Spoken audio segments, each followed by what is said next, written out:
सबसे पहली हत्या जो मैंने देखी वो मुझसे कुछ फुट की दूरी पर हुई थी। जब मैं दूध लेने गया था मैंने सिर्फ 10 फुट की दूरी से देखा उसे। उन्होंने उसे 7 बार गोली मारी थी। और मैंने एक के बाद एक बहुत सारी मौतें देखी अपनी ज़िंदगी में। साउथ ब्रॉक्स की सड़कों पर आपको एक हत्यारा, एक लूटमार करने वाला और एक बहुत चालाक इंसान बन के जीना होता है। मेरे पिता की तरफ के लोग तांत्रिक और भूत सिद्धि करने वाले थे। हम तंत्र मंत्र और भूत सिद्धि करते थे। हमारा कांटेक्ट खुद शैतान से था। मुझे याद है कि मेरे पिता कमरे में जाया करते थे शैतान की पूजा करने के लिए, और मैं शैतान की उपस्थिति को भी महसूस कर पाता था। और मेरे पिता आराधना करते थे, टंग्स में बोलते थे, शैतान की अन्य भाषाएं बोला करते थे, दुष्ट आत्माओं की। और वहाँ वो फूल चढ़ाते, कैंडल जलाते और पानी डालते थे। शाम को 7 बजे से लेकर सुबह 5 बजे तक मैं एक डिमोनिक चर्च में जाता था, जहाँ तंत्र मंत्र भी सिखाया जाता था। मुझे ट्रेंड किया जा रहा था। मैं ट्रेंड हो रहा था तांत्रिक बनने के लिए। मुझे भूत सिद्धि करने वाली जादूगरनी औरतें जो 30 साल से, 40 साल से, 50 साल से अपने धर्म में लगी हुई थी, ये सिखा रही थी कि कैसे बात करनी है प्रिंसिपैलिटीज से, शैतान से, ज़मीन वाली दुष्ट आत्माओं से। आप शैतान से डायरेक्ट बात नहीं कर सकते, आपको पहले अधिकार कमाना होगा।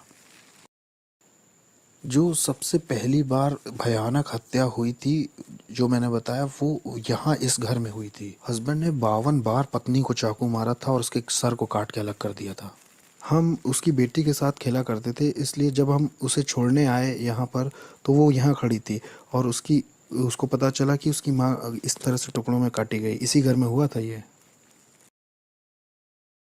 एक बार मैं अपने स्कूल में अपने दोस्तों के साथ खेल रहा था, तो वहाँ एक पास्टर आए, एक बैंड भी उनके साथ आया था, और वो गाना गाने लग गए, लोग इकट्ठा हो गए, और वहाँ बड़ा अद्भुत माहौल बन गया। पूरे स्कूल में एक खुशी की लहर दौड़ गई, और मैं एक टूटे हुए परिवार से आया था। वहाँ पास्टर स्टेज पे खड़े होकर बाइबल की कुछ बात बता रहे थे, बाइबल की कहानियाँ बता रहे थे, परमेश्वर कैसे सबसे प्यार करता है, और वो यही सब बता रहे थे। पहली बार मैं थोड़ा सा जुड़ा कि वाह, शायद परमेश्वर मुझसे प्यार करता है। हो सकता है परमेश्वर को मेरी या मेरे परिवार की ज़रूरत है। शायद परमेश्वर मुझे और मेरे परिवार को छूना चाहता है, हमारी परिस्थिति बदलना चाहता है। मुझे भी थोड़ा प्यार मिल सकता है, मुझे भी मिल सकता है। और वो मेरी तरफ चलते हुए आ रहे थे, और मुझे पहली बार प्यार बहुत महसूस हो रहा था, इतना कि मैं समझा नहीं सकता। और ये पास्टर स्टेज से उतर के लोगों के लिए प्रार्थना कर रहा था, उन्हें छू रहा था, और मुझे लगा कि अब मेरी बारी है। अब ये पास्टर मुझे छुएगा, और अब यीशु मुझे कबूल करेंगे और मुझे जताएंगे कि प्यार होता क्या है। और ये पास्टर मेरे बगल से चले गए। उन्होंने मुझे कभी नहीं छुआ। उन्होंने मुझे बिल्कुल नहीं छुआ। वो नीचे लाइन तक आए, मेरे पास आए, और मेरे पास से गुजर गए और दूसरे लोगों को छुआ। मुझे लगा, ओह, यीशु ने भी प्यार नहीं किया, पिता ने प्यार नहीं किया, मेरा घर परिवार भी टूटा हुआ है। यीशु को शायद अच्छा लगता है कि मेरी माँ मार खाती है, मेरे भाई और मैं भूखे सो जाते हैं। उसे शायद अच्छा लगता है कि हमारे अपार्टमेंट में लाइट नहीं है, हम स्कूल में मिसफिट हैं, उसे हमारा स्कूल आना भी अच्छा नहीं लगता। ये जो यीशु है ना, ये भी मेरे बाप की तरह ही है, इनमें कोई अंतर नहीं है, ये भी मेरे पिता जैसे ही हैं। और मैं टूटा हुआ और बड़ा उदास अपने घर पहुंचा। और मुझे याद है 1 या 2 हफ्ते बाद लगभग, मैं स्कूल के बाहर थोड़ी मस्ती कर रहा था, अपने दोस्तों के साथ मज़े ले रहा था, और मैंने सुना कि कुछ नीचे गिरा। वो एक वुडू नेकलेस था। मैंने उसे उठाया और पहन लिया। उसमें बहुत सारे रंग थे, और ये नेकलेस ही मेरा शैतान के साथ पहला कांटेक्ट था। कुछ समय के बाद हम टैरो कार्ड रीडिंग करने गए। वहाँ मैं जब गया तो मैं लगभग 10 साल का था, मैं छोटा ही था। वहाँ पर जो औरत भूत सिद्धि करती थी, टैरो कार्ड रीडिंग करती थी, वो विच लेडी, उसने मुझ में अपनी आंखें बिल्कुल धंसा दी। वो बिल्कुल मुझ पर फिक्स हो गई। हमें ये लड़का चाहिए, हमें ये लड़का चाहिए ही चाहिए। हम इसे सेंटेरिया का रिसर्च करने वाला बनाएंगे, और ये स्पिरिचुअलिज्म को भी आगे बढ़ाएगा। स्पेनिश में आत्माओं की साधना करना डिमोनिक है, और सेंटेरिया संतों की पूजा कहलाती है, लेकिन वो है दुष्ट आत्माओं की पूजा। और अगर ये तुमने हमें नहीं दिया तो ये 30 दिन में अपनी आंखें खो देगा। मेरी माँ माँ होने के नाते मान गई, और उसने अपना फर्नीचर बेच दिया, उसने अपना बेडरूम सेट बेच दिया, सिर्फ $250 जुटाने के लिए, ताकि मेरी पहली सेरेमनी हो। इस औरत ने मेरी माँ के दिल में बहुत डर बैठा दिया था, और मेरी माँ ज़मीन पे सोने लग गई क्योंकि उसके पास बेड नहीं था, और वो ये भी नहीं चाहती थी कि मेरी आंखें खोएं। तो इन लोगों ने मुझे अंधकार की दुनिया में आगे बढ़ाया जब मैं 10 साल का था। फिर पहला एनकाउंटर जो मेरा हुआ, मैं जब 10 साल का था, वहाँ डेविल आया और उसने ऑफरिंग भी कबूल कर ली। मेरी ज़िंदगी अब शैतान को सौंप दी गई थी, और उन्होंने मेरे गले में 5 मालाएं पहनाई। ये 5 तरह की बड़ी दुष्ट आत्माएं थीं जो आसमानी मकामों में रहती हैं। ये शैतान के नीचे होती हैं। उन्होंने ये मेरे गले में पहना दिया, जिन्हें सेंटेरिया कहते हैं। उन्होंने कहा कि यही रूहें आज से तुम्हारी मदद करेंगी और ये तुम्हारे स्पिरिचुअल गार्डियन एंजल्स हैं और अब से यही तुम्हारी आगे को फिक्र करेंगे। ये जो कोने की बिल्डिंग आप देख रहे हैं इधर इस कोने की, ये पूरी लगभग खाली रहती थी और मैं और मेरा भाई यहाँ ऊपर से उतर करके और पंप से पानी लेने जाते थे। ये वाला पंप था वो, ये खाली थी और ज़्यादातर अपार्टमेंट यहाँ के खाली ही थे और मैं और मेरा परिवार ही सिर्फ यहाँ रहते थे। मेरा जो पूरा चैपल था वो इन्हीं सब कामों में लगा हुआ था। वो शैतान की पूजा करते थे और हम डिमोनिक चर्च में जाते थे शाम को 7 बजे से लेकर सुबह 5 बजे तक। भूत सिद्धि वाली औरतें और तांत्रिक हमें सिखाते थे, वो बुलाना सिखाते थे, नियम कायदे और अधिकार के विषय में सिखाते थे। इस जगह को कौन देखता है, ऊपर हाकिम कौन है और यहाँ की प्रिंसिपलिटीज का नाम क्या है और किस तरह से हमारा चैनल काम करता है। 13 साल का होते होते मुझे शरीर से आत्मा को अलग करना आ गया था और मैं शरीर घर में छोड़कर स्पिरिट रेल्म में निकल जाता था, अलग क्षेत्रों में, और जाकर वहाँ श्राप बोलता था। अंधकार का साम्राज्य बढ़े और आस पड़ोस श्रापित हो जाए, यहाँ पर होमोसेक्सुअलिटी आ जाए, यहाँ पर डीमंस आ जाए, यहाँ पर spirit of murder, spirit of suicide आ जाए। मुझे अपने आस पड़ोस में ये सारे चैनल्स चलाना आ गया। 15-16 की उम्र आते आते मैं हॉस्पिटल्स में जाके आईसीयूज में मौत हो जाए ऐसा बोलता, दूसरे कमरों में मौत हो, ये इंसान मर जाए, ताकि डेविल की नज़र में मेरा लेवल या मेरा ओहदा और बढ़ सके और मैं न्यूयॉर्क सिटी का सबसे बड़ा डेविल वर्शिपर बनना चाहता था। शैतान मेरा बाप बन गया, उसने मेरे बाप की जगह ले ली क्योंकि मैंने ऐसी दुआ की थी कि मेरे बाप को मार दो। 33 साल की उम्र में मेरे बाप को चेहरे पर गोली मार करके ख़त्म कर दिया था एक नाइट क्लब में एक औरत की वजह से। जब वो घर आ रहे थे शैतान ने उन्हें ले लिया और उसने कहा कि मैंने पुराने से नए को बदल दिया है और ऐसे डेविल मेरा बाप बना। एक क्लब था इस जगह पर और वहाँ मेरे बाप को मारा गया था जब उनकी उम्र 33 साल की थी। मैंने बताया था ना कि जब मैं छोटा था लगभग 11 साल का था तो यहाँ पर एक कॉर्नर पर स्टोर हुआ करता था इधर साइड। जब मैं दूध का गैलन लेने गया था मेरे सामने उस आदमी को मारा गया था। शैतान का पुजारी होने से मेरा ओहदा अब बढ़ चुका था और इतना बढ़ गया था कि मैं प्रिंसिपैलिटीज़ को और दुष्टात्मा को इधर से उधर भेज सकता था और मैं जैसे आपके साथ यहाँ बैठा हूँ ऐसे मैं शैतान के साथ बैठा करता था और वो ह्यूमन फॉर्म में आ जाता था। उसकी उपस्थिति आती थी और मैं सारी रात उससे बात करता था और वो मुझको असाइनमेंट्स देता था। मैं अच्छे क्लब्स में और लॉन्ज में जा कर के चेक करता था कि किसको मैं अंधकार के साम्राज्य में ला सकता हूँ। मैं उनको उनका भविष्य बता देता था, उनकी ज़िंदगी के बारे में उन्होंने क्या क्या किया है और उनके साथ क्या होने वाला है ये सब बता देता था। उन्हें बिल्कुल ये अंदाज़ा नहीं था कि मैं कौन हूँ, मैं बस दुष्टात्माओं की शक्तियों से भरा था। मैं खून भी चखा करता था, हर हफ्ते मैं जानवर को काट कर उसका खून पीता था और कभी समय नहीं हुआ या पैसे नहीं हुए तो खुद का हाथ काट करके खुद का खून पी लेता था। हमारे ग्रुप में और जिन लोगों के साथ मैं था वो सब डीमन से जुड़े हुए थे। उनमें डॉक्टर्स थे, लॉयर्स थे, उसमें प्रिंसिपल्स और जजेस और पुलिस ऑफिसर्स भी शामिल थे जो जादू टोने में लगे हुए थे। सिंगर्स जो आज की डेट में बहुत मशहूर हैं वो भी थे।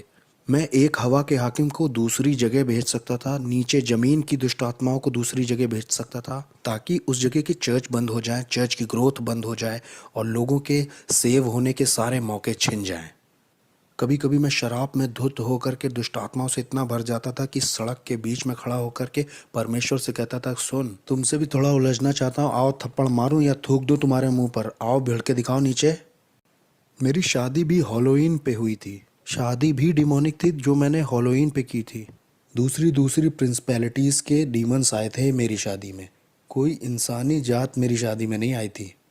वो सब मेरी शादी में आने से डर रहे थे। मेरी शादी बड़ी अजीब थी, मैंने लोगों को इनविटेशंस भेजे, कोई दिखाई ही नहीं दिया तो कोई वेडिंग गिफ्ट नहीं, लेकिन हाँ दुष्ट आत्माएं आई थी मेरी शादी में और उन्होंने ही बैप्टिज्म दिया। तो मेरी पत्नी और मैं हम दोनों ही तंत्र मंत्र करते थे और हम अपनी बेटी को भी वही बनाना चाहते थे। मुझे याद है पहली बार जब मुझे इंसान की कुर्बानी करनी थी तो डेविल मेरे साथ कार में अंदर बैठा हुआ था। उसने कहा मुझसे प्यार करते हो? मैंने कहा ऑफ कोर्स डैडी।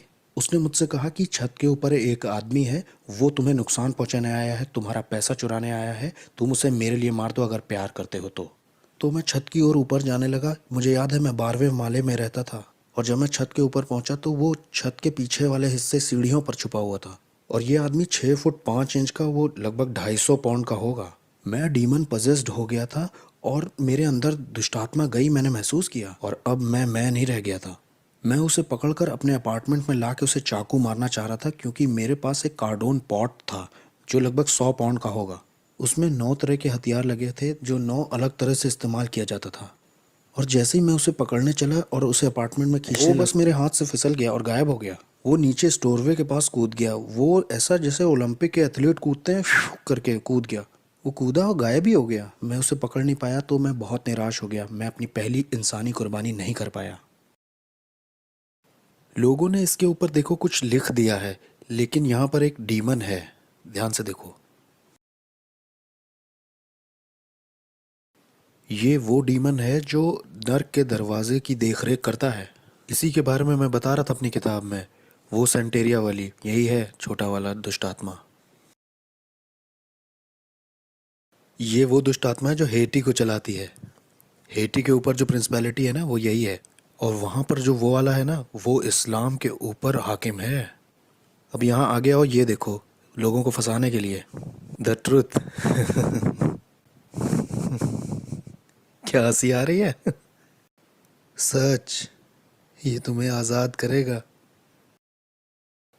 ये देखो, ये भी ऊपर लगाया है ताकि लोगों को लगे कि ये भी इसी का हिस्सा है, मतलब ये इसका हिस्सा है। ये जगह कौन सी है? इस जगह को बोटानिका कहते हैं। ब्रॉन्क्स में जो लोग रहते हैं वो अगर जादू टोना तंत्र मंत्र करना चाहते हैं तो यहीं से सामान खरीद के ले जाते हैं, दूसरों को परेशान करने के लिए या मारने के लिए। आओ, हम अंदर चल सकते हैं। अगर मैंने कह दिया आप 30 दिन में मरने वाले हो तो 30 दिन में तुम मर जाओगे, तैयारी कर लो।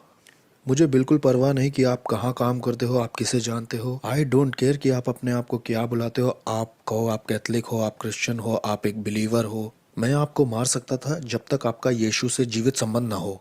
मेरी बिल्डिंग के नीचे एक औरत रहती थी। वो एक दिन ऊपर आके बोली कि मेरा पति मुझसे धोखा कर रहा है। वो जिस औरत के साथ धोखा कर रहा है उसे मार दो तुम जादू टोना करके, मैं कितना पैसा दूं। मैंने कहा मैं पहले शैतान अपने पिता से पूछूंगा और फिर तुम्हें बताऊंगा, तुम 2 दिन बाद आना। फिर वो औरत आई और शैतान ने मुझे बताया कि एक कॉफिन बॉक्स, 21 ब्लैक कैंडल्स और उस औरत की एक मूर्ति बना करके उस कॉफिन में डाल देना जादू टोना करने के लिए, और उस औरत को मारने के लिए 21 दिन में उसकी मौत हो जाएगी। 21 दिन में हम उसका फ्यूनरल देखेंगे।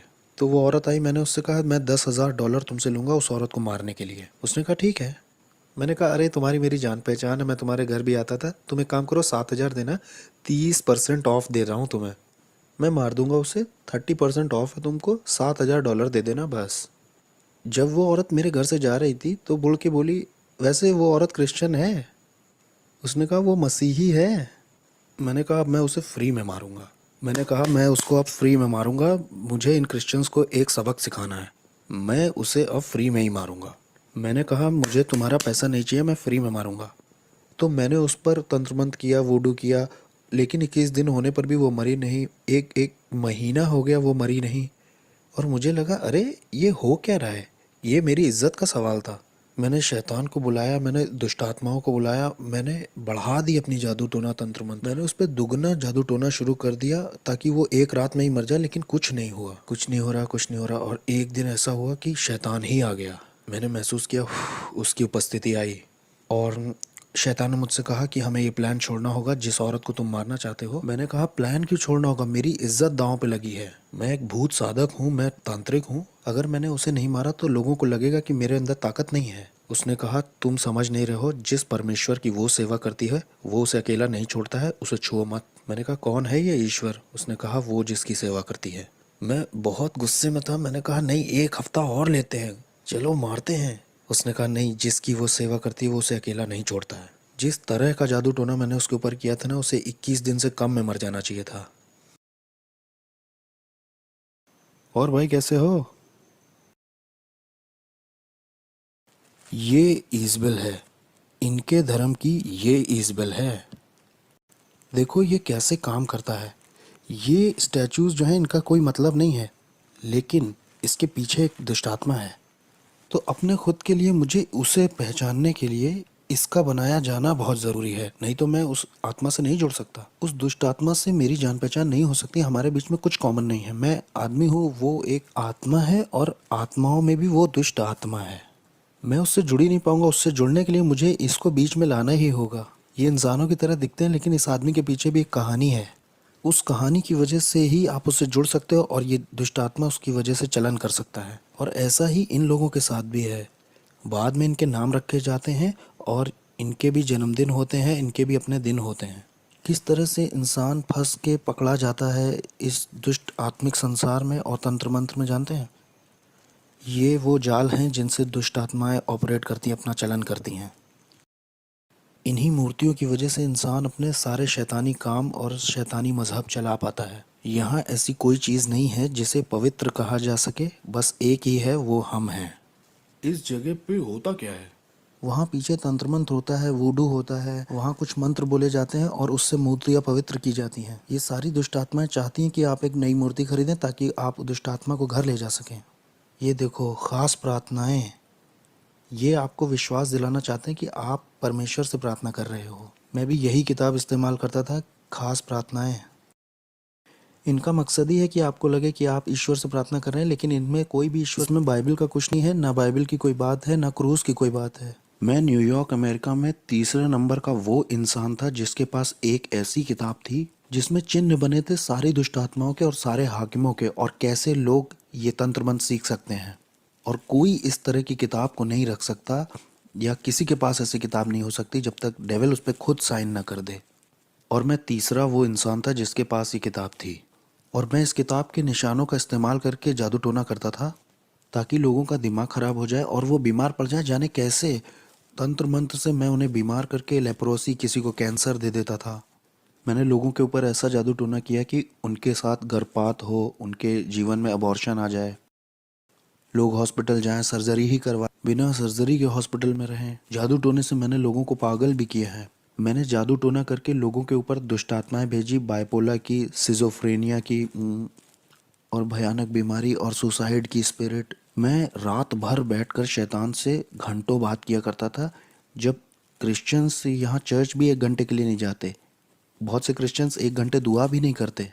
आत्मिक संसार ज़्यादा रियल है इस संसार से जो दिखता है, और हमने इसे महसूस किया था कि जो कुछ यीशु में ढका हुआ नहीं है उसे बहुत आसानी से टारगेट बना सकते हैं गिराने के लिए।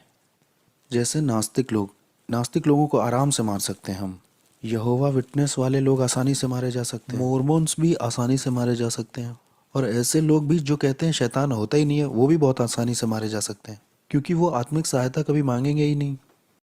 मुझे याद है कि एक बार हमारे पड़ोस में निकी क्रूस का ग्रुप आया हुआ था। वो उसको ट्रूस बुलाते थे। वो चलते चलते वर्शिप करते हैं, फिर वचन का प्रचार करते हैं, फिर कहीं और निकल जाते हैं और वही करते हैं। और मैं इनके पीछे कुछ इस तरह से लगा कि इन्हें पीछे कर दूं, इन्हें कुचल दूं। और ये जवान बच्चे थे, कोई 18, कोई 19, कोई 20, कोई 16 ऐसे थे। और मैंने कहा कि ये मेरे पड़ोस में कैसे ये गंदे गाने, ये कूड़ा मेरे बगल में बजा सकते हैं, जिसे आज हम आराधना कहते हैं। ये गंदे गाने थे मेरे लिए। अब मैं इनके पीछे पड़ के इन्हें बर्बाद कर दूंगा। जब मैं वहाँ ऊपर गया तो जहाँ मतलब वो लोग थे, वहाँ एक आँख की दीवार थी जिससे मैं उन्हें छू नहीं पा रहा था और ना उसके पार जा पा रहा था। किसी चीज़ ने मुझे रोका। जितनी बार भी मैंने आत्मिक शक्तियों को बोला जाओ तो वो नहीं जा पाई, वो रुकती रहीं, और मैं कभी भी उन बच्चों को छू नहीं पाया। मैंने कहा कुछ तो सही नहीं है, कुछ तो ऐसा है जो सही से नहीं हो रहा। फिर मैं वहाँ से निकल गया। मैंने कहा अब मैं इनके साथ नहीं लगूंगा, इन्हें अकेला छोड़ देता हूँ। ठीक है, ये पहला राउंड जीत गए। तो क्या इस वक्त आत्माएं हमें देख रही हाँ, हैं? वो हमें देख तो रही हैं। हाँ, वो देख रही हैं। तो हम सुरक्षित हैं, हम सुरक्षित हैं हाँ, ना? हम सुरक्षित हैं। हम यीशु के लहू में ढके हुए हैं। यीशु के खून जैसा कुछ भी नहीं है। Okay okay. आमीन। वो हमें छू नहीं सकते। हमारे पास सुरक्षा का बाड़ा है। हमारे चारों ओर सुरक्षा का बाड़ा है भाई। हम यहाँ आ सकते हैं और हम यहाँ की दुष्ट आत्माओं के पीछे भी पड़ सकते हैं, और हम इस जमीन को यीशु के नाम से श्राप भी दे सकते हैं, और शैतान हमारा कुछ कर भी नहीं सकता।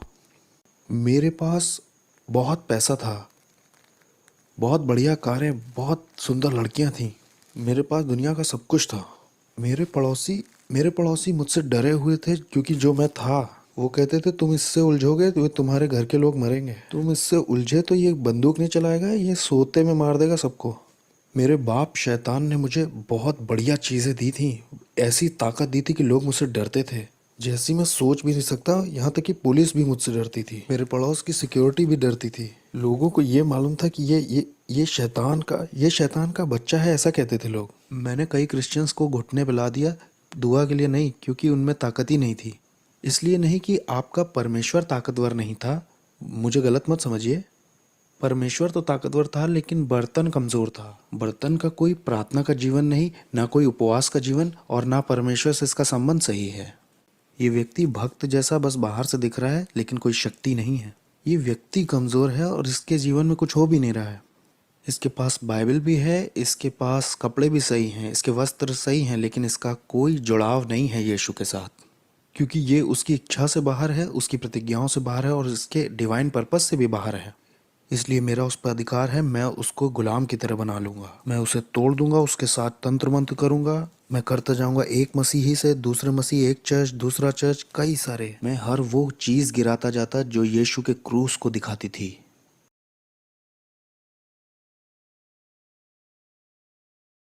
बहुत ही दुष्ट आत्माओं से भरी हुई जगह है। तो इस जगह का बहुत असर होगा ना आस पड़ोस पर। हाँ, और क्या। ये जो पूरा एरिया है ना, ये इसी की वजह से लॉक्ड है। ये शैतान का गढ़ है, हम शैतान के गढ़ में गए थे। इस गढ़ का पूरा बाजार नरक से था। सोचिए, ये जाते हैं $100-200 लेकर के ये सब खरीदने के लिए, और इससे उन्हीं का नुकसान होता है, इससे दूसरों का, गरीबों का भला हो सकता है। इससे उन्हें लगता है कि उनकी जिंदगी और अच्छी हो जाएगी, उनकी जिंदगी और बेहतर बन सकती है। इससे वो सोचते हैं कि उनकी उन्नति होगी, उनके शाप, उनकी पीढ़ियों के शाप टूटेंगे। ये मोमबत्तियाँ, ये वुडू खरीदने से इन्हें लगता होगा, लेकिन परमेश्वर कहता है कि ये तुम्हें फ्री में दे रहा हूँ मैं, बस अपनी ज़िंदगी मुझे दे दो और मैं तुम्हें आज़ाद करूँगा। लेकिन ये इन्हें नहीं चाहिए, ये उनके लिए बहुत मुश्किल है, ये तो इनके लिए बहुत कॉम्प्लिकेटेड है। लोग इस तरह की जगह में आते हैं, $200 भी खराब करते हैं और ज़िंदगी सोचते हैं अच्छी हो जाएगी और बहुतायत से भर जाएगी। हेटी के ऊपर जो दुष्ट आत्मा है, उससे मेरा कांटेक्ट था, उसका नाम है कैंडेलो, उससे मेरा संपर्क था। और मायामी के दुष्ट आत्माओं से भी संपर्क था, अफ्रीका की दुष्ट आत्माओं से भी था, न्यूयॉर्क के ऊपर जो हवा के हाकिम है उनसे भी था, कुछ और भी थी जो दुनिया भर में जाना चाहती हैं। यहाँ पे एक सड़क है, वहाँ दूसरी दुष्ट आत्माएं हैं, हाकिम हैं। 42 नंबर की सड़क पर जो दुष्ट आत्मा है वो यहाँ आना चाहती थी। मैं ये कहूँगा कि मुझ में विवेक नहीं था। मैंने अपने भाई के ऊपर, सगे भाई के ऊपर जादू टोना तंत्र मंत्र करके उसे 5 साल की जेल करा दी। अपना खुद फ्लैश एंड ब्लड था, मेरा खुद का भाई, तंत्र मंत्र से 5 साल के लिए अंदर हो गया वो। मेरा एक और भाई था, एक बार वो मेरे घर आया था बड़े एटीट्यूड में, तो डीमन उसके ऊपर कूद गया। वो मेरे घर से ऐसे भागा, उसका पेट दर्द बहुत बढ़ गया था। मेरी माँ भी इस बात की गवाही दे सकती है। मैंने अपने शरीर के साथ बहुत सारे रीति रिवाज किए थे, इतने सारे संस्कारों से गुजरा था मैं। लास्ट वाले में मैंने अपनी आत्मा शैतान को सौंप दी थी। एक सेरेमनी में मैंने गन पाउडर और जानवर का खून पिया था, जिसे सैंसी कहते हैं। सैंसी हेशे और फ्रेंच की सेरेमनी है। ये एक दुष्ट आत्मा के साथ का संस्कार है, जिससे मैं किसी के घर जाके कुछ खाता हूँ तो वो उसमें जादू टोना नहीं कर पाएंगे, कुछ इस तरह की। और जो आप जानते हैं वो सब मैंने किया था। मैं जिस दुष्ट आत्मा वाले चर्च में जाता था, वहाँ एक सीक्रेट मीटिंग होती थी हर साल। हर एक बड़ा जादू टोना, तंत्र मंत्र, वॉलॉक, विचेस उसमें आते थे। वहाँ ये फैसला लिया जाता था कौन सा हाकिम किस जगह के क्षेत्र पर राज्य करेगा। हम कलीसिया से ज़्यादा संगठित यानी ऑर्गेनाइज्ड थे। अंधेरे का जो साम्राज्य है वो यीशु मसीह की कलीसिया से ज़्यादा ऑर्गेनाइज्ड है। हमें पता था सेरेमनीज कैसे करनी है। अगले साल की तैयारी इस साल के ख़त्म होने से पहले ही हो जाती थी। यहाँ क्रिश्चियंस 1 घंटे के लिए प्रार्थना नहीं करना चाहते हैं। यहाँ क्रिश्चियंस का लगातार वाला रिश्ता नहीं है चर्च में परमेश्वर के साथ। मैंने 1 साल का रेस्ट भी लेना चाहा और शैतान ने 1 साल के लिए मेरी आंखों की रोशनी ले ली। मैं 1 साल तक पूरी तरह से अंधा था, इसका सर्टिफिकेट भी है मेरे पास। मैं पूरी तरह से अंधा था। वो लोग मेरी यहाँ तक तैयारी करा रहे थे कि एक देखने वाला कुत्ता ले लो और वो जो स्टिक लेके चलते हैं ना, आपने देखा होगा वो। मेरी माँ ने 1 साल मेरा ध्यान रखा। मेरी आंखें पूरी तरह से अंधेरी हो गई थी। एक बादल जैसा धुआं मेरी आंखों के ऊपर आ गया था। मैं पूरी तरह से अंधा था। और जब मैंने शैतान को अपनी ज़िंदगी वापस दे दी तो 7 सर्जरीज के बाद मेरी शैतान ने आंखें लौटा दी और फिर मैं दोबारा देख पाया। और ये मेरी सज़ा थी जो शैतान ने दी कि 1 साल की छुट्टी मुझे चाहिए थी। मैं 1 साल की छुट्टी लेना चाहता था। शैतान ने कहा अच्छा छुट्टी चाहिए, ये लो, और उसने मेरी आंखें ले ली। और इस तरह की दुनिया का था मैं कि आप शैतान से पंगा लोगे तो शैतान आपको या आपके परिवार के लोगों को मारेगा। एक तरह का डर आपको हमेशा रहेगा कि आप ये धर्म छोड़ नहीं सकते। सेंटेरिया, पोलोनियम्बे, स्पिरिचुअलिज्म, ये धर्म छूटेगा नहीं। डॉक्टरों के पास कोई एक्सप्लेनेशन नहीं था कि मेरी आंखें कैसे गईं। जबकि मैं कहूँ क्रिश्चियंस, मसीही जब गलत करते हैं या उनसे बुरा हो जाता है तो उनके घर में जो कुछ दिखाई देता है वो है दया और अनुग्रह। लेकिन अगर आप शैतान को कुछ ऐसा दिखाते हो तो शैतान को पसंद नहीं आया तो आपको या आपके परिवार को मारता है। मुझे याद है एक बार एक औरत को शैतान ने कहा इस आदमी से मत मिलना। उसने परवाह नहीं की क्योंकि वो उससे प्यार करती थी। इसलिए शैतान ने एक दुष्ट आत्मा एक ऐसे इंसान के अंदर भेजी जो सड़क पर रहता था। उसने हथौड़े से उस औरत के सिर पर 17 बार वार करके मार दिया। एक बार मैं अपने घर में बैठा हुआ था, बहुत अमेजिंग था। मैं नाइट क्लब से लौट के आया था। मैं टीवी पर जेरी स्प्रिंगर नाम का एक शो देख रहा था। वो बड़ा अजीब सा शो है, लोग उसमें एक दूसरे को मारते हैं और मुझे उसमें बड़ा मज़ा आता था। मज़े लेके मैं उसे देख रहा था, हंस रहा था और मैंने एक आवाज़ सुनी, बेटे मैं जल्दी आ रहा हूँ, तुम अपनी ज़िंदगी से क्या करोगे। एक सुनने वाली आवाज़, बहुत शार्प, उस कमरे से आई थी। मैंने सोचा कि शायद टीवी से आई है। मैंने कहा ये टीवी से नहीं आई है क्योंकि यहाँ तो लोग लड़ रहे हैं, एक दूसरे को मार रहे हैं। मैं शैतान की भी आवाज़ पहचानता था। शैतान के साथ तो मैं ऐसे बैठता था जैसे आपके साथ बैठा हूँ। कभी वो इंसान के रूप में भी आता था, कभी वो कमरे में उसकी उपस्थिति आती थी। उसकी उपस्थिति आते ही कमरे का माहौल बदल जाता था। वो मेरे सामने बैठा करता था और मेरे कॉन्शियस से बात करता था। हम रात भर ऐसे बात किया करते थे। मुझे उसकी आवाज़ पता थी। ये मुझे ऐसे पता था जैसे आपको अपने हाथ पैर पता है। मुझे हर एक हाकिम के बारे में जो कनाडा पे या अमेरिका पे या कहीं का भी हाकिम हो पता था उसके बारे में। हर प्रिंसिपैलिटी जो किसी मज़हब की थी वो भी मुझे पता थी, चाहे वो कोई ऑकल्ट हो, न्यू एज हो, बुद्धिज़्म हो, इस्लाम हो, सेंटेरिया हो या स्पिरिचुअलिज्म हो। मुझे हर एक दुष्ट आत्मा का पता था। हर एक हाकिम के प्रिंसिपैलिटीज़ का मार्क मेरे पास था, ज़मीन की दुष्ट आत्माओं का भी और शैतान का, इज़बेल का। मैं हर एक के नाम बता सकता हूँ जिनके नाम आप भी नहीं जानते होंगे।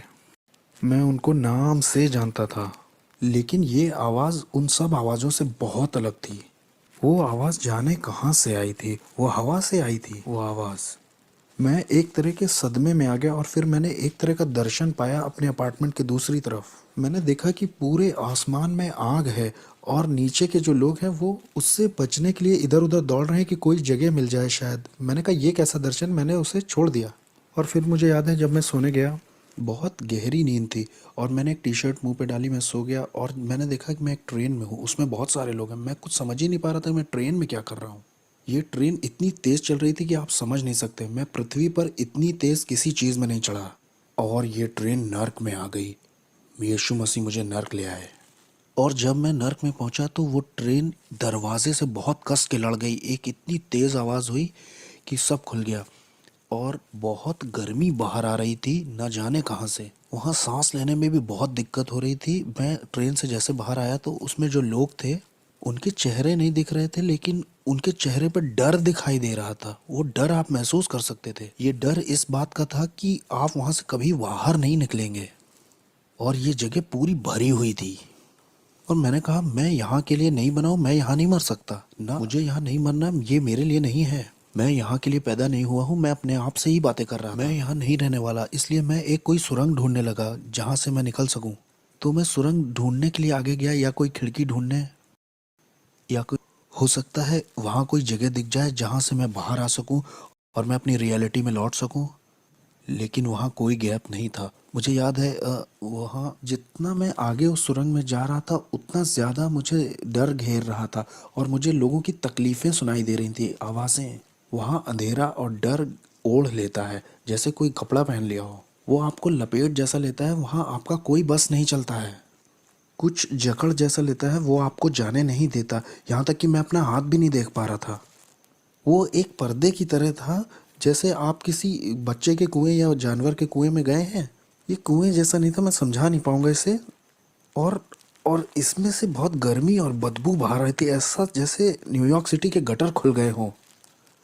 वहाँ वो बहुत अजीब सा, बहुत अजीब। और जब मैं आगे गया तो वहाँ मुझे याद है आगे शैतान मिला। उसने कहा मैं तुम्हारा बाप था। वो डिमोनिक टंग्स में बोल रहा था कि मैं तुम्हारा बाप था, मैंने तुम्हें सब कुछ दिया जो चाहिए था, मैंने तुम्हारी केयर की, मैंने तुम्हें आशीष दी, मैंने तुम्हें प्रोटेक्शन दी, मैंने तुम्हारे लिए लोगों को मारा है, तुम्हारे लिए सब कुछ किया, तुम्हें पावर दी, तुम्हें तुम्हारा नाम बनाया इस साम्राज्य में। जो तुम्हारे विरोध में उठे उन्हें मार दिया, क्योंकि मैं तुम्हारा इस्तेमाल करने वाला था अपने राज्य को लाने के लिए पृथ्वी पर। और तुम मुझे छोड़ना चाहते हो, मुझसे धोखा करना चाहते हो। और ये सब डिमोनिक टंग्स में हो रही थी और मैं भी उससे दुष्टात्माओं की अन्य भाषा में बराबर बोल रहा था। मैंने कहा नहीं, मैं छोड़ूंगा नहीं, मैं बस कंफ्यूज हूँ, मुझे समझ नहीं आ रहा हो क्या रहा है। उसने कहा नहीं, मुझे मालूम है तुम क्या करोगे, तुम मेरे धर्म को एक्सपोज करोगे कि मैं कौन हूँ और मेरे आत्मिक संसार में कैसे काम करता हूँ। मैंने तुम्हें वो चीजें बताई हैं जो किसी को नहीं बताई, क्योंकि मैं तुम पे भरोसा करता था कि तुम मेरे राज्य को आगे बढ़ाओगे, क्योंकि मैं और तुम्हारा इस्तेमाल करना चाहता था बड़े पैमाने पर। और कंफ्यूज होके उसने मेरी मेरी गर्दन पकड़नी चाहिए, और जैसे ही मुझे मारने के लिए उसने गर्दन पकड़नी चाहिए, एक क्रॉस मेरे हाथ में यीशु मसीह का आया। और न जाने 3-4 क्रॉस कैसे नर्क में आ गए जब मैंने ब्लू शॉर्ट्स और टी शर्ट पहन रखी थी। और जैसे ही मैंने वो क्रूस उसके ऊपर छुआया, वो ऐसे पिघल गया जैसे वो कोई बच्चा हो। वो एक बच्चे की तरह ज़मीन पर गिर पड़ा और उसमें कोई ताकत नहीं थी। और फिर मैंने उस मौके का फ़ायदा उठा करके भागना शुरू किया उस तरफ जिधर दरवाज़ा लग रहा था मुझे, या शायद वहाँ कोई मुझे दरवाज़ा दिखाई दे जाए। जो मेरी उम्मीद थी, वहाँ वहाँ आशा जो थी वो ऐसी थी जैसे वहाँ किसी तरह की कोई आशा ही ना हो। वहाँ कभी ऐसा नहीं लगता कि आप बाहर आ पाएंगे। बस बस यही आपका द एंड है। जिस डर ने उस वक्त मुझे पकड़ रखा था, वो डर मैं समझा नहीं पाऊंगा, ऐसा डर मुझे कभी नहीं लगा। मैंने उस तरह की निराशा कभी महसूस ही नहीं की थी। ये बिल्कुल स्वर्ग का ऑपोजिट था। वो खुशी और आनंद का ऑपोजिट था, शांति का ऑपोजिट था, जीवन और उजियाले का ऑपोजिट था। ये जगह तो अंधकार और तड़प की जगह थी। अगर अगर मैं यहाँ रहता हूँ तो मेरे परिवार मुझे कभी नहीं ढूंढ पाएगा कि मैं यहाँ हूँ। मेरी पत्नी, मेरी बेटी मुझे कैसे ढूंढ पाएंगे, कैसे देख पाएंगे अब। जब मैं उस सुरंग के और गहरे में जा रहा था, ये सोचते हुए कि वहाँ शायद कोई दरवाज़ा हो या किसी तरह की कोई दरार वहाँ हो, वहाँ शैतान फिर से दिखाई दिया और उसने कहा कि मैं तुम्हें मार दूंगा। अब समर्पण के समय में मैंने तुम्हारे शरीर पर कुछ दुष्ट आत्माओं की भाषा में निशान बनवाए थे जो मेरे कॉन्ट्रैक्ट हैं, इससे मैं तुम्हें मार दूंगा। उसने कहा, अरे बेवकूफ़, ये मेरे निशान है, ये इस बात के निशान है कि मैं तुम्हारा मालिक हूँ, मैं तुम्हारा मालिक हूँ, कोई और तुम्हारा मालिक नहीं है, मैं हूँ। या तो तुम मेरे लिए जियोगे या तो मरोगे। और फिर जैसे ही उसने अपने हाथ बढ़ाए मुझे दोबारा पकड़ने के लिए, मैंने तो सोचा मेरी कहानी ख़त्म। अब वो मुझे दूसरी बार पकड़ने आया है। क्रूस यीशु मसीह का बीच में आ गया, नर्क में।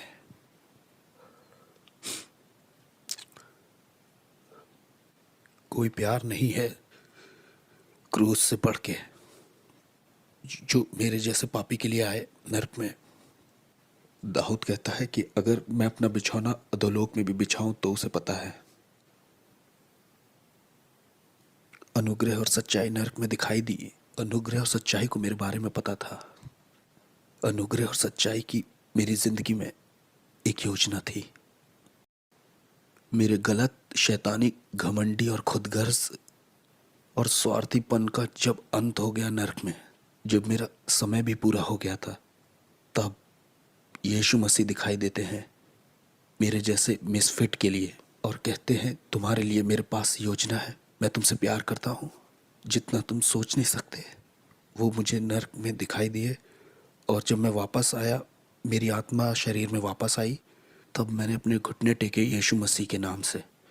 मेरे पास $1,00,000 का सामान था तंत्र मंत्र का, मैंने फेंक दिया। मैंने तंत्र मंत्र सब फेंक दिया। मैंने अंधेरे के साम्राज्य से जुड़ी हर एक चीज़ फेंक दी।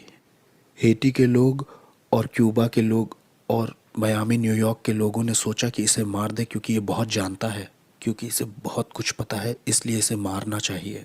हमें इसे मारना ही होगा क्योंकि ये बहुत कुछ जानता है। ये अब हम में से एक नहीं रहा, इससे मारना तो ज़रूर है। वो आए मुझे मारने के लिए, उन्होंने अपनी तरफ से कोई कसर नहीं छोड़ी। मैं दिन में सोने लगा था क्योंकि दिन और रात दुष्ट आत्माएं आती थीं और मुझे बहुत टॉर्मेंट करती थीं, बहुत सताती थीं। ये सब 30 दिन तक चलता रहा। 30 दिन तक वो मेरे गले को पकड़ते थे, वो मेरे बिस्तर को मुझे उठा के फेंक देते थे। मैं बिस्तर पर लेटे महसूस करता कोई मेरे बगल में लेटा हुआ है, बर्फ़ के जैसा कोई ठंडा, और जैसे मैं मुड़ के देखता तो मैंने डेविल को खुद देखा वहाँ लेटे हुए। ये सब चलता रहा 30 दिन तक, एक के बाद एक। मुझे सताया जा रहा था, टॉर्चर किया जा रहा था, पागल करने की कोशिश की जा रही थी। मेरे शरीर से मेरी आत्मा खींचने की कोशिश की जा रही थी। मैं रात में ऐसे डरता था जैसे रात में कभी नहीं डरा। 30 दिन तक मैं चिल्लाता रहा और मुझे प्रार्थना करना भी नहीं आता था। सिर्फ बोलता था जीसस जीसस जीसस। प्रार्थना आती नहीं थी तो वो बहन तो इस तरह से चर्च में प्रार्थना करती है, लो वो भाई ऐसे प्रार्थना करता है। मैं सारी दुआओं को मिला जुला के करता था ताकि मैं अपनी ज़िंदगी के लिए लड़ सकूं। और एक दिन ऐसा हुआ कि मैं चर्च में आराधना कर रहा था और मेरे दिमाग में सवाल चल रहे थे कि क्यों तूने मेरे साथ ये सब होने दिया प्रभु। और उस दिन मैंने ये आवाज़ सुनी कि मैं देखना चाहता था कि तुम मुझसे कितना प्यार करते हो। और उसने कहा, मैं देखना चाहता था तुम कितना भरोसा करते हो मुझ पे। और उस दिन के बाद से शैतान कभी आगे को मेरे पीछे नहीं पड़ा। मैं यीशु के लिए एक इवेंजलिस्ट बन गया। तब से लेकर आज तक 14 साल हो गए हैं प्रभु की सेवा करते करते, और मैं इस चीज़ को किसी भी चीज़ से सौदा नहीं करूँगा। और मुझे पता है हालेलुया नाम की सड़क पर जॉन रिमेरेस का एक बड़ा बंगला है। एक दिन वो कहेगा, तेरा स्वागत है विश्वास योग्य दास। जिसके कान हो वो सुन ले और जिसकी आंखें हो वो देख ले।